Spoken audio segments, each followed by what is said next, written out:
Welcome to Mount Pakenham and one of Ottawa's only rope tows. Let's see the two here. This is Abby and Allie. Got their skis pointed forward. They're reaching over, gonna grab the rope, and away they go. 1, 2. Next up, we Oh, have that's Dad. cool. He's gonna show the same thing. Watch his skis. He gets them pointed straight forward. Steps in the track, reaches over, and away he goes. Make sure as you do this one, keep your skis pointed forward as you take off, and try not to let the rope slide through your hands too quickly. Grab onto it rather quickly. It'll save those mittens.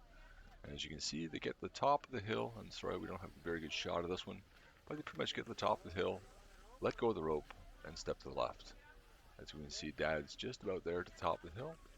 You can see the rider here behind him in the white coat, maybe bent over a little bit further. The orange, maybe taking a little bit more of a stand up and easygoing approach. So we can see Dad's made it down.